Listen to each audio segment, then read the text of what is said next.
Fala pessoal, tudo bem? Meu nome é Túlio. No vídeo de hoje a gente vai comentar um pouquinho sobre o Kizu 11, um fundo de fundos que segue o índice Suno 30, que vem sofrendo muitas críticas por parte de alguns cotistas por supostamente o fundo estar desviando do seu propósito, que é seguir o Suno 30, por ter novos ativos que não estão no índice. Eu vou comentar para vocês sobre isso, se o fundo realmente está desenquadrado ou não, e vou comentar também sobre uma nova posição do fundo. O fundo ele comprou um novo fundo, e eu vou mostrar para vocês qual é o fundo e qual é a porcentagem desse novo fundo no portfólio do Kizu. Bom, então o fundo ele pagou 0,075 centavinhos por cota, lembrando que é um fundo base 10, isso dá um dividend yield de 11,11%. O fundo que tem uma taxa de administração bem competitiva, 0,60% ao ano, sem taxa de performance. Número de cotistas aqui bem altos, mais de 118 mil. O fundo cresceu bastante também sua base, isso é bem importante. A cota patrimonial está na casa de 8,50 e a cota de mercado em 8,10. Isso no fechamento do dia 31. Salvo engano, essa cota sofreu até um pouquinho mais. Pela última vez que eu vi, ela tinha chegado aos R$8, talvez até um pouquinho menos. Bom, aqui o gestor já traz um esclarecimento que é muito importante, que eu vejo muitos cotistas se confundindo entre a Quilima, que é a gestora, e a Suno Asset, que é uma outra gestora. A Quilima, ela licenciou, ou seja, ela adquiriu o direito de usar o índice Suno 30, que é um índice criado pela Suno, que ela vai ter ali dentro 30 fundos imobiliários que vão seguir os parâmetros do índice. Então, cumprindo determinados parâmetros, o fundo entra nesse índice. São parâmetros taxativos, ou seja, não é uma pessoa que está escolhendo qual fundo que vai entrar nesse índice. Simplesmente, aquele fundo imobiliário cumpriu esses requisitos, ele entra no índice. Não cumpriu, ele sai. E os melhores vão compor o índice Suno 30. Quanto ao fundo Kizu, a gestora que ela coloca. É importante destacar também que a Quilima, desde a origem do fundo, é o seu único gestor. Todos os demais prestadores de serviços, incluindo o provedor do índice de referência, não atuam direta ou indiretamente na sua gestão. Então, conforme eu expliquei, a Suno criou um índice com uma metodologia própria para os fundos participarem desse índice. A Quilima licenciou o índice, ou seja, ela pode usar esse índice, mas a gestão ativa do fundo Kizu pertence à Quilima. Bom, o regulamento do fundo, e aqui a gente vai ver que o gestor vai bater nisso incessantemente, prevê o seguinte, que 80% do patrimônio do fundo tem que ser com os fundos que compõem o Suno 30. Os 20% residuais ficam à disposição da Quilima para conseguir novas oportunidades, ou seja, ele pode investir em outros fundos que não estejam no índice. Eu entendo a reclamação de muitos cotistas que queriam que o fundo seguisse 100% Suno 30, justamente para aproveitar dessa metodologia para ter um fundo de fato passivo, mas o regulamento prevê isso. O que pode ser feito? Pode-se chamar uma assembleia, desde que 5% dos cotistas façam esse pedido, para alterar o regulamento. E aí tem que ter uma votação para conseguir alterar, para que o fundo siga em 98% ou 100% o Suno 30. Então, desde que essas posições diferentes do índice não passem 20%, a Quilima está cumprindo o regulamento.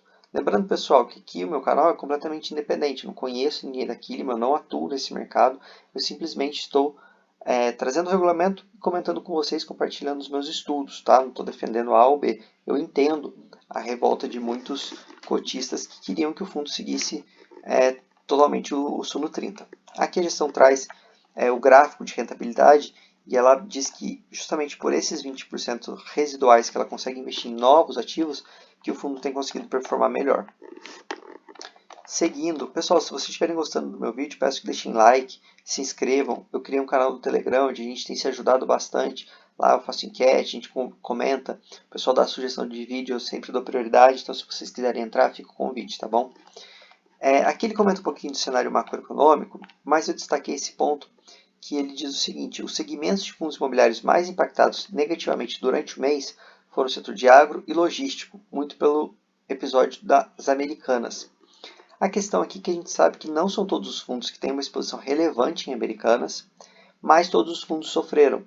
Então fica aqui a dica, a observação para vocês estudarem. Eu tenho aqui vídeos de basicamente todos os fundos grandes de shopping e de logística, e lá eu comento a exposição em Americanas. Então às vezes tem um fundo que tem uma exposição muito pequena, até irrelevante, a cota sofreu muito. E isso pode ser uma oportunidade. Lembrando que não é recomendação de compra, é recomendação de estudo. Beleza, pessoal? E aqui ele comenta aqui os fundos de papel que contemplam 36% do portfólio, tem uma perspectiva positiva justamente pela deflação ter ficado no passado, então eles devem pagar mais, o que deve ajudar no rendimento do KIZU. Volume de negociação diária é muito bom, aqui um crescimento de 6% na base de cotistas, então isso vai trazer cada vez mais liquidez. Aqui ele comenta novamente. É um fundo que vem realmente crescendo bastante, está descontado. Ele fala aqui da distribuição geográfica dos cotistas, até incomum esse tipo de informação, né? Bom, aqui eu destaquei as principais posições, mas principalmente KNRI, porque fez uma venda há pouco tempo, tem vídeo no canal, então ele vai subir o seu dividendo recorrente. No final do semestre vai ter um dividendo extraordinário, então vai impactar aqui no KIZU. Tem XPML também que pagou, pré-pagou uma parte de CRI, que vai talvez destravar um pouquinho mais de rendimento por cota. O HGCR, um fundo que passou muito bem pela deflação, então são posições interessantes do fundo. Aqui a gente tem uma das posições mais que os cotistas mais reclamam, que é um fundo pequeno, um fundo que não está no Suno 30. E aqui, finalmente, a gente tem a nova posição no fundo, VRTA11, representa 0,2% do PL. Um fundo bem interessante, um fundo que eu também fiz vídeo aqui, um fundo que está pagando IPCA mais 9, quase 10 ao ano nos preços atuais. Então, realmente, a gestão conseguir comprar esse fundo nesse valor, pode ser que no futuro ela consiga destravar, através de ganho de capital, muito rendimento para os cotistas, porque realmente ele está comprando a um preço muito interessante. Ele até comenta aqui abaixo, quer ver?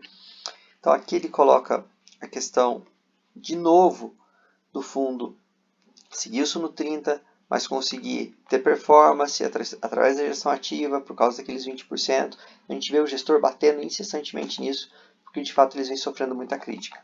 Mas o que eu quero mostrar para vocês é aqui, que ele comenta um pouquinho do VRTA. Então, destacamos que neste mês começamos o movimento de alocação em VRTA 11, que continuava nos primeiros dias de fevereiro. O ativo já constava na carteira Suno 30, mas esperamos sua cota operar perto da mínima histórica para iniciar posição. Dessa forma, consideramos que é uma alocação em preço interessante, que mostra novamente o valor da gestão ativa do portfólio. Como eu comentei, muito interessante é realmente adquirir VRTA 11 nesse preço, e tem um vídeo específico sobre isso. E, novamente, a gestão batendo muito aqui na gestão ativa para beneficiar o portfólio, porque, como eu disse, eles vêm sofrendo essas críticas. Entretanto, eu não acho que as críticas maiores venham por demorar a iniciar uma posição em um fundo que esteja no Suno 30, mas sim por as posições diferentes, os 20% restantes, fundos pequenos, fundos que talvez não estejam pagando tão bem ou que tenham outras oportunidades melhores, isso aos olhos dos cotistas do fundo. Pessoal, se vocês gostaram do vídeo, peço que deixem like, se inscrevam, comentem. Lembrando novamente que tem um grupo de Telegram que eu criei para a gente se ajudar. E no mais é isso. O KIZU é um fundo que está rodando tranquilo, que tem algumas posições interessantes, tem alguns desafios, e que a gente vê mês a mês a gestão comentando bastante sobre essa questão do seu regulamento, dos 20% residuais que ela pode investir de forma discricionária. Resta aos cotistas acompanharem de perto e, caso no futuro consigam chamar uma assembleia para alterar o regulamento, pode ser interessante. Mas é isso. Um grande abraço e até o próximo vídeo.